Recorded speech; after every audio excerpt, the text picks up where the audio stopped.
Sir Aghori అసలు నేను అందరికీ మంచి చేయడానికి వచ్చాను. ఏమంటారు? చెప్పుకోకూడదు ఇంకా అలాగా. అలా వచ్చిన ఆవిడ ఏం చేస్తున్నారు? పెళ్ళేంటి? అసలు ఈ వేరే వాళ్ళొచ్చేసి మేము వైఫులు అని చెప్పడం ఏంటి? అసలు ఏం జరుగుతుంది? ఒక పిచ్చి పట్టిన మనిషి, ఓకే. పిచ్చికి పరాకాష్ట. ఓకే. ఓకే, దెయ్యం పట్టిన వాళ్ళని ఎట్లా వదిలిస్తారు తెలుసా మా ఊర్లలో నీకు? ఓ. చీపుర్లతో జాడించి జాడించి జాడించి జాడించి కొడితే అప్పుడు బుద్ధి వస్తుంది ఆ అఘోరికి. ఓకే. సిగ్గు లేకుండా అఘోరి అని చెప్పుకొని మంత్రాలు రావు, మాపులు రావు, ఏమీ రావు, ఆడపిల్లల్ని మోసాలు చేస్తూ ప్రైవేట్ పార్ట్స్ పూజ చేయిస్తాను, డబ్బులు ఇవ్వండి నా అకౌంట్లోకి పంపించనని చెప్తూ ఏం చేయాలనుకుంటుంది అసలు? అసలు ఏం చేయాలనుకుంటుంది? ఒక 24 years ఆఫ్ గర్ల్ ని వాళ్ళ పేరెంట్స్ నుంచి లైక్ వాళ్ళు పెంచి పోషించినందుకు కూడా వాళ్ళకి ఎలాంటి బాధ్యత లేకుండా తను వచ్చి పెళ్లి చేసుకుంది శ్రీవర్షిని, అఘోరిని. దీన్ని అసలు మనం ఎలా చూడొచ్చు? మన సొసైటీకి ఏం చెప్పాలంటే? ఆ అమ్మాయికి వశీకరణం చేసుకుందండి, అంతకంటే లేదు. అమ్మాయి ట్రాన్స్ లోకి వెళ్ళిపోయింది, అఘోరి ట్రాన్స్ లోకి వెళ్ళిపోయింది. ఓకే. ఓకే, మోసం చెయ్యాలి, ముంచేయాలి అనుకున్న వాళ్ళు 100 రకాలుగా ప్రవర్తిస్తారు. ఓకే. దానికి మనం వర్షిణిని అనాల్సిన పని కాదు, ముందు వర్షిణి వాళ్ళ పేరెంట్స్ అనాలి. దాని ఇంట్లోకి రానిచ్చినందుకు అఘోరిని. మంచిగా పోతే చెడు ఎదురైనట్టు ఇంటికి వచ్చి కూతుని లావు తీసుకోపోయింది, కొడుకు మీద అత్యాచారం చేసింది. ఒక్కొక్కటి నిజాలు బయట తెలుస్తుంటే ప్రజల గుండెల్లో అమ్మో ఇలాంటి వాళ్ళు కూడా ఉంటారా అని తెలుస్తోంది. దానికి సపోర్ట్ చేసే వాళ్ళు ఒకరు, వాళ్ళని దన్నాలి ముందు అఘోరిని సపోర్ట్ చేసే వాళ్ళని. దానికి మాయలు వచ్చా, మంత్రాలు వచ్చా, దాని బంధు వచ్చు. దాని 2 రోజులు ఇక్కడ తీసుకొని జుట్టు మీకి విగ్గు మీకు కూర్చోబెట్టి 4 తంతే నిజాలు చెప్తుంది. అది ఇప్పుడు పోలీస్ స్టేషన్ లో కేసు కూడా అయింది అని చెప్పేసి. అది పోలీస్ స్టేషన్ లో కేసు అయితే అది బర్రండి కారు నడుపుకొని ఆడబడితే ఆడపోతా ఉంది ఆ పిల్లని తీసుకొని. అవును, కేసు అయితే తిరిగి రావాల్సింది అక్కడికే కదా. కేసు అయితే అంటే పోలీసులు ముందు ఇక్కడ నుంచి ఇప్పుడు మధ్యప్రదేశ్ లో ఉంది ఆమె, కేసు అయింది తెలంగాణలో. ఆమె ఎందుకు తెలంగాణకు వస్తుంది? కేసు అయిందని చెప్పి ఇప్పుడు మీడియా అంతా కేసు అయింది అని వాపోతున్నప్పుడు అది తప్పించుకోవడానికి ప్రయత్నిస్తుందా? నీకు దొరకడానికి వస్తుందా? ఆల్రెడీ దానికి కావాల్సింది దొరికేసింది. ఆ పిల్లని పెట్టుకుని వ్యాపారం చేస్తుంది. ఏం పని నీకు ఆడడంతో? నువ్వు అఘోరి అంటున్నావు, ఓకే, నువ్వు ట్రాన్స్జెండర్ అంటున్నావు, నీకు ఆడపిల్లతో ఏం పని? అదే కదా ప్రేమ. అఘోరీలకు ప్రేమ ఎందుకు ఉంటుంది?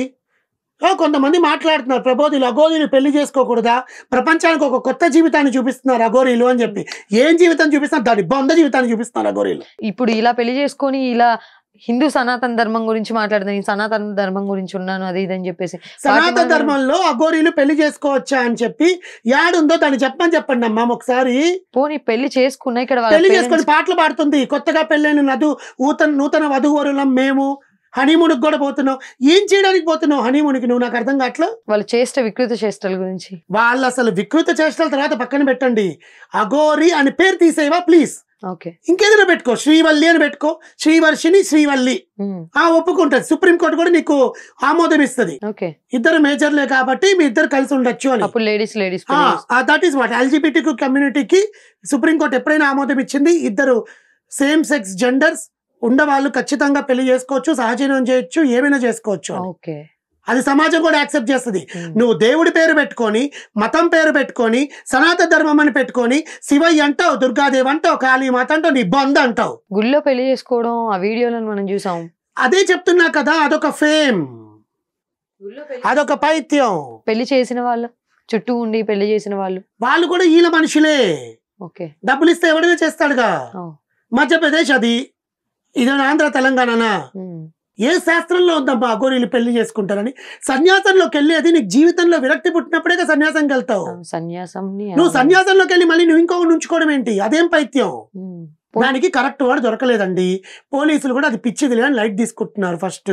ఓకే, కానీ పక్కన ఒక ఆడపిల్ల జీవితం పోతుంది కదా. అది ఆ పిల్ల మేజర్ కాబట్టి దాని ఇష్టం ఏమైనా సావని. ఆ పిల్ల కుటుంబం, అది ఆ పిల్ల మేజర్, ఆ అమ్మాయి ఏమైనా చేయొచ్చు. మరి కుటుంబానికి ఎలాంటి ఆ అమ్మాయి గురించి న్యాయం చేయాలంటే దాన్ని తీసుకొచ్చి 4 రోజులు మొత్తం గుండు కొట్టించి సింపుల్ అమ్మ. ఇప్పుడు మీకున్న జుట్టు నిందమ్మా 2 నెలల ముందు, అంతంత ఎక్కడి నుంచి వచ్చాయమ్మా దానికి? ఇది కూడా ఒక పాయింట్. యా నుంచి వచ్చాయి అంత జుట్టు? వంట చేస్తారు అఘోరీలు. టమోటా కర్రీ చేసింది, చికెన్ చేసింది అఘోరి. యా నుంచి చేసింది చికెను? పిచ్చోళ్ళమ్మ దాని గురించి ఇంకా నమ్మి దాన్ని సపోర్ట్ చేసి మాట్లాడుతున్నారు. వాళ్ళకేమో డబ్బులు ఇచ్చిందేమో మాట్లాడమని చెప్పి. దానికి ఎవ్వరు సపోర్ట్ చేయడు ప్రపంచంలో. 2-3 మాత్రం దానికి సపోర్ట్ చేస్తూ మాట్లాడుతున్నారు. వాళ్ళని కూడా ఎప్పుడో దేహశుద్ధి చేస్తుంది అది అఘోరి వచ్చి. దాని దగ్గర కర్రతో. ఇప్పుడు ఆ అమ్మాయి సేఫే అంటారా? ఆ అమ్మాయి సేఫ్ గానే ఉందండి, వాళ్ళందరూ బాగానే మాట్లాడుకుంటున్నారు. కానీ నేను ఇప్పుడు ఎవరైతే కేసు నమోదు చేశారో ఆ కేసు నమోదు చేసిన దాన్ని బట్టి పోలీసులు కొంచెం ఎక్కువ కాన్సన్ట్రేషన్ చేసి ఆ అమ్మాయిని తీసుకొచ్చి ఆ అమ్మాయికి రీహాబిలిటేషన్ సెంటర్లో పెట్టి ఆ అమ్మాయికి బ్రెయిన్ వాష్ చేసి ఆ అమ్మాయికి ఇంకెవరినైనా ఇచ్చి పెళ్లి చేస్తే ఆ కామ కోరికలు ఆ కామ వాంఛ కూడా పోతుంది ఆ అమ్మాయికి. అందుకని అట్లా మాట్లాడుతుంది. పూజల్లో దేవతలకి దేవుళ్ళ దగ్గరికి వెళ్ళి ధ్యానం చెందే వాళ్ళు ఇలా మాట్లాడరు. వాళ్ళ లోకమే వేరు. ఇది ఒక పైత్యం. ఈ పైత్యానికి ఇంకొక పైత్యం దొరికింది. ఇద్దరు పైత్యాలను సపోర్ట్ చేసే వాళ్ళు ఇంకో పైత్యం. దీని గురించి మనం మాట్లాడుకుంటున్నాం చూడండి. ఆ అఘోరిని ఎప్పుడైనా సరే తీసుకొచ్చి నా ముందు పెట్టండి, 2 నిమిషాలు అది అఘోరి కాదని ప్రూవ్ చేస్తాను నేను.